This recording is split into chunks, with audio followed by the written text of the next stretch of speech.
It was an age when truth had been traded for lies, and reverence for the living God had faded like the last embers of a dying fire. The people of Israel, once chosen to reflect God's glory to the nations, had drifted far from their covenant. Their worship had grown cold. Their hearts had become divided.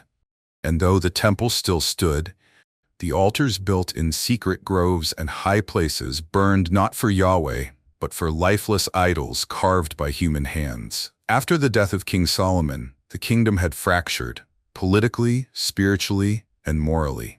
And now, under the reign of Ahab, a king more corrupt than those before him, Israel had plunged into a deeper darkness. Ahab, led not only by his own pride, but also by the cunning and cruelty of his wife Jezebel, had led the nation into idolatry and bloodshed. Prophets of the Lord were hunted down, silenced, slaughtered. Jezebel filled the land with terror and filled the palace with the prophets of Baal and Asherah. The once sacred soil was now stained with the blood of the faithful. But even in this bleak hour, the light of God had not gone out. For the God of Israel does not forget his promises. He does not abandon his people, even when they abandon him. Hidden away in the rugged hills of Gilead, a solitary figure was being prepared. Not by swords, not by scrolls, but by the Spirit of God. This man was no polished priest or royal advisor.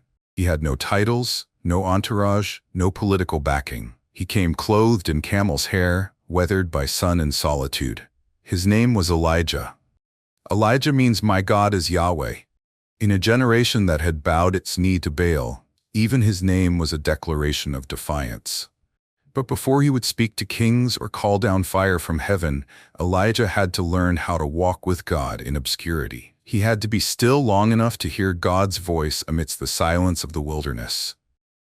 You see, God often begins his greatest works in hidden places. When the world sees only ruin, God sees potential. While Israel was spiraling into chaos, God was not pacing heaven in panic. He was orchestrating redemption as he always does, through the obedience of the willing. Elijah didn't arrive with fame or spectacle. His strength wasn't in his appearance or education, but in his uncompromising faith. In a world drowning in compromise, God raised a man who wouldn't flinch. Elijah would become the mouthpiece of divine justice, but also a living testimony that intimacy with God is forged in private before it is displayed in public. In many ways, Elijah represents every believer who dares to stand firm when the world caves. He wasn't fearless, he wasn't perfect, but he was available. And God does not look for the qualified. He qualifies those who are willing. So the stage was being set. The sky would soon close, rain would vanish, and the voice of one man, armed only with a message from heaven, would shake a kingdom. In the story that follows, we won't just witness the rise of a prophet.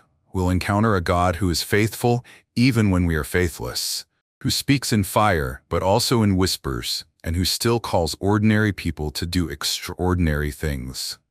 As darkness spreads and the world forgets what holiness looks like, God ignites a flame in the wilderness, and that flame's name was Elijah. Elijah's calling came not with trumpet blasts or public acclaim, but in the stillness of a heart yielded to God. Somewhere in the solitude of Gilead, he heard the unmistakable voice of the Lord. And when God spoke, Elijah obeyed without delay. He was not a priest, he was not a scholar, but he was a man who listened. God gave him a dangerous mission, to confront the king, not with flattery, but with judgment. Elijah descended from the rugged hills and entered the very seat of corruption, Samaria, a city choked by idol worship and false prophets. Ahab, Israel's king, had led the nation astray. His queen Jezebel hunted the prophets of God with a vengeance that shook the land. And yet one solitary man walked into their palace with nothing but God's word in his mouth. Elijah didn't speak his own thoughts. He didn't negotiate. He simply declared, "As the Lord lives, the God of Israel, whom I serve, there will be no dew or rain except at my word." Then he turned and walked away. The moment those words left his lips, the sky began to shift. Clouds began to disappear. The breeze stilled, and slowly a parching silence fell upon the land. Rain stopped falling, dew ceased to rise. It was as if heaven had shut its windows. But while the judgment unfolded, God led Elijah away, not to a safe house, not to a fortress, but to a hidden brook named Cherith. It was there, in obscurity once again, that God cared for his prophet. Each morning and evening, ravens, unclean, scavenging birds, brought Elijah bread and meat. The brook provided cool, fresh water. While the nation withered under drought, God kept his servant alive in the most unexpected way. This moment reveals something essential. God's provision rarely comes the way we expect. He can use the least likely of vessels, like ravens, like wilderness, like you and me, to sustain his purpose. Elijah didn't complain about where he was or what he lacked. He trusted the Lord to provide, even in exile. And as days passed, Elijah remained hidden while the land bore the weight of divine silence. The proud were being humbled, the idolaters were being exposed, and the true source of life, the living God, was preparing to reveal himself. Elijah didn't need a pulpit or a platform to be used by God. He just needed obedience. That obedience started with a call in the wilderness, and it was shaping him for the fire to come. Eventually, the brook that had sustained Elijah began to dry up. The refreshing trickle slowed, then ceased entirely. But Elijah did not grumble. He didn't question God. He waited. And once again, the Lord spoke. "Arise, go to Zarephath in Sidon. I have commanded a widow there to provide for you." Zarephath wasn't just far from home. It was deep in enemy territory. It was Jezebel's homeland, a stronghold of Baal worship. And yet, God sent his prophet into the very heart of spiritual opposition.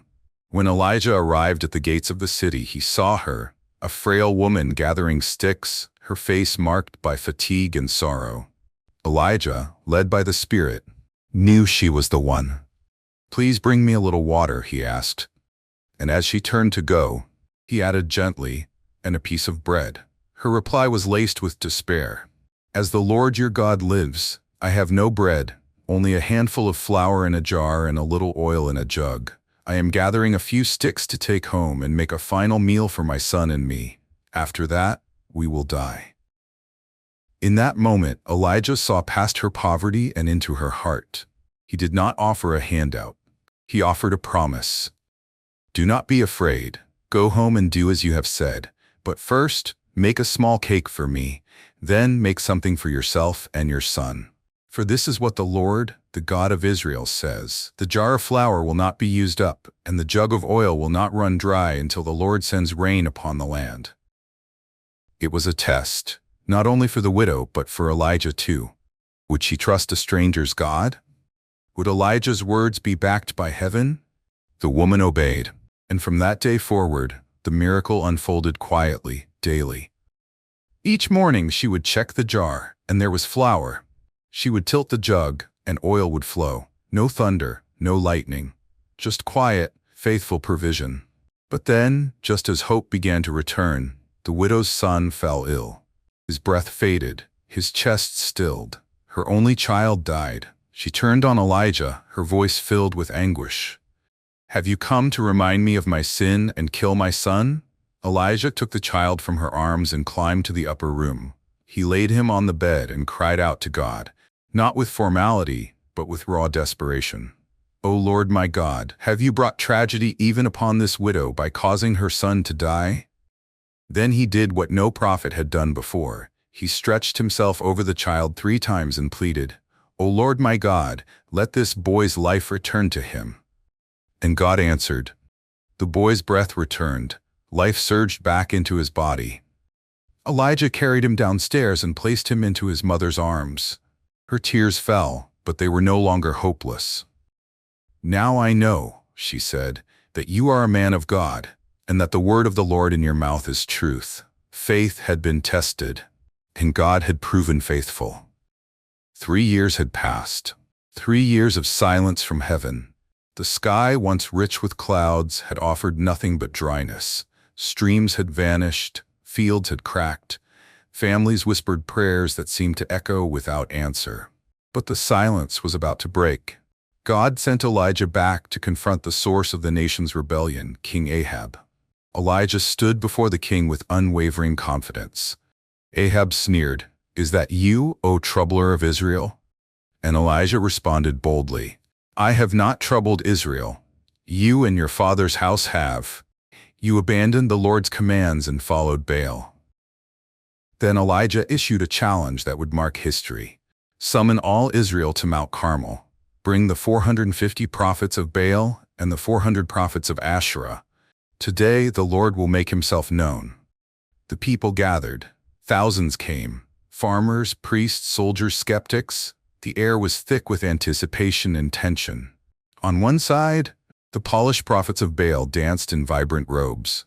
On the other, a single man in a worn cloak stood alone. Elijah's voice rang out over the crowd. "How long will you waver between two opinions? If the Lord is God, follow him. If Baal, then follow him." Silence. No one answered. So the rules were set. 2 altars, 2 bulls, but no fire. The God who answered by fire, he would be the true God. The prophets of Baal went first. They cried out, leaped, and cut themselves until blood flowed. From morning to evening they raved, but no voice responded, no flame descended. Their altar remained cold. Then Elijah stepped forward. He rebuilt the altar of the Lord with 12 stones, 1 for each tribe of Israel. He dug a trench, he placed the wood, he laid the sacrifice, and then in an act of faith that defied reason, he drenched the entire altar with water once, twice, 3 times, until water overflowed and filled the trench. Elijah stood before the soaked altar, lifted his eyes to heaven and prayed, "Lord, the God of Abraham, Isaac, and Israel, let it be known today that you are God. Answer me so these people may know that you are turning their hearts back to you." In the stillness, fire fell from heaven. A blinding blaze consumed the sacrifice, the wood, the stones, the water, and the dust. In one moment, the impossible became undeniable. The people fell face down, trembling. Voices rose like thunder. "The Lord, He is God. The Lord, He is God." It wasn't just about fire. It was about hearts. In that moment, God reclaimed a nation's attention. But the work was not finished. Judgment would follow. Revival would stir. And the rain, long awaited, was finally on its way. Victory on Mount Carmel should have been the climax of Elijah's mission. The fire of God had fallen. The people had cried out in repentance, and the prophets of Baal had been defeated. Surely revival was coming, right? But the next chapter didn't begin with celebration. It began with fear. When Queen Jezebel heard what had happened, she was not humbled. She was enraged. Her threats cut through the wind and found Elijah, striking terror in his heart. "May the gods deal with me severely," she declared, "if by this time tomorrow I haven't made your life like one of those you killed." The prophet who had just stood boldly before a nation now fled like a hunted man. His courage melted into panic. He didn't stop to ask God. He didn't wait for fresh direction. He just ran south through Judah into the wilderness. There, under the shade of a solitary broom tree, Elijah collapsed. He had reached the end of himself. His voice trembled as he prayed, "I've had enough, Lord. Take my life. I am no better than my ancestors." This wasn't mere exhaustion. It was soul-level despair. Elijah had poured out everything, his heart, his passion, his strength, and now he felt empty, alone, abandoned. The revival he had hoped for hadn't come.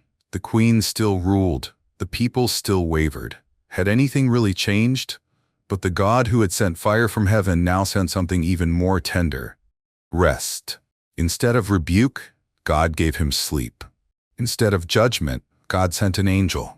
The angel gently touched Elijah and said, "Get up and eat." And beside him was bread baked on hot stones and a jar of water. Elijah ate, then lay down again. A second time the angel returned. "Get up and eat, for the journey is too much for you." Elijah was being reminded of a truth every servant of God must learn. You are not sustained by your performance. You are sustained by the presence and provision of the Lord.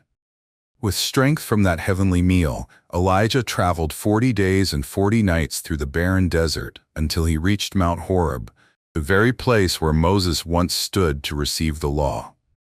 He found a cave and settled in. And again, the voice of the Lord came, not with thunder, but with a question. "What are you doing here, Elijah?" His answer was laced with sorrow and self-pity. "I've been very zealous for you, Lord. But the Israelites have rejected your covenant, torn down your altars, and killed your prophets. I am the only one left, and now they want to kill me too." God responded, not with condemnation, but with an invitation. "Go out and stand on the mountain, for the Lord is about to pass by." Then came a wind so fierce it tore through the rocks. But God was not in the wind. Then an earthquake shook the ground beneath him. But God was not in the quake. Then a fire blazed across the mountain. But still, God was not in the fire. And then came a whisper, a gentle, soft breath of a voice. In that stillness, Elijah covered his face. He knew this was holy. This was the voice of his Father.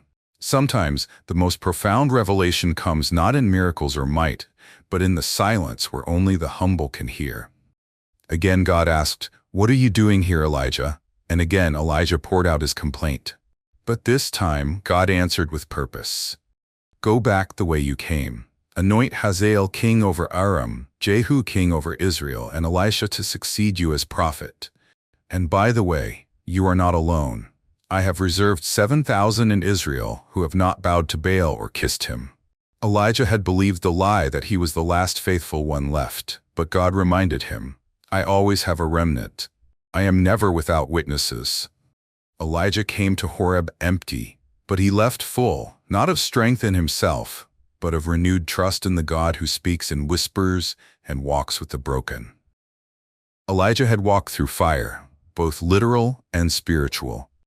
He had stood alone on the mountaintop and collapsed alone beneath the broom tree. He had heard the roar of heaven and the hush of God's whisper. But now the time had come for something new. Not an ending, but a transition. God was not finished with Elijah, but he was preparing the next generation. Strengthened by the encounter at Horeb, Elijah obeyed God's command and set out to find the one who would carry the mantle forward. He didn't look for royalty. He didn't search the temple. He walked into a field. There, behind 12 yoke of oxen, was Elisha, just a farmer, just a man of the soil. But God saw something greater, and so did Elijah. Without fanfare, without a word, Elijah walked past Elisha and threw his mantle upon him, a symbolic act with eternal meaning. It wasn't just fabric, it was a calling. It was an invitation to surrender everything. Elisha understood. He didn't delay. He ran after Elijah and asked for one final act of honor, to say goodbye to his parents. Elijah gave no pressure, only a simple response. "Go back, but remember what I've done to you." What Elisha did next was profound. He slaughtered his oxen and burned his plowing equipment. He hosted a feast for his people, not as a celebration of wealth, but as a farewell to the life he was leaving behind. He wasn't going back. He was stepping forward fully. Years passed.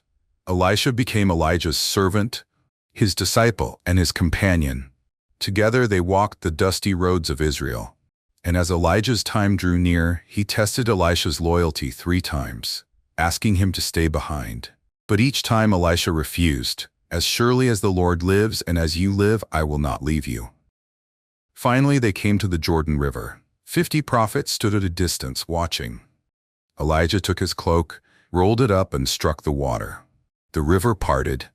Together they walked across on dry ground. On the other side, Elijah turned to his student. "What can I do for you before I am taken from you?" Elisha, without hesitation, made a bold request. "Let me inherit a double portion of your spirit." Elijah did not promise easily. "You've asked a difficult thing," he said. "But if you see me when I am taken from you, it will be yours." Then suddenly it happened. A whirlwind roared from heaven. A chariot of fire pulled by fiery horses appeared and swept Elijah up into the sky. Elisha watched with tears in his eyes as his mentor, his spiritual father, was carried away. He cried out, my father, the chariots and horsemen of Israel." Then all became still, but something remained. Elijah's cloak, his mantle, drifted back down to earth. Elisha picked it up. Hands trembling, heart resolute, he returned to the river. He rolled the cloak, struck the water, and asked, "Where now is the Lord, the God of Elijah?" And the river parted again. Those watching from afar knew the spirit of Elijah now rested upon Elisha.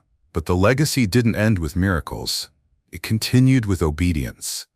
Elisha would walk in the footsteps of his master, but also forge his own path, empowered by the same God. Elijah may have ascended, but his fire didn't go out. It was passed on. And even more than that, his story isn't over. The final words of the Old Testament, in Malachi, speak of a day when Elijah will return. "Behold, I will send you the prophet Elijah before the great and dreadful day of the Lord. His voice will once again cry out. His spirit will once again stir hearts." So what about us? We are called to carry the flame. The world may seem dry and divided, but the God of Elijah has not changed. He is still calling, still whispering, still raising up Elishas from ordinary fields, and he still answers by fire.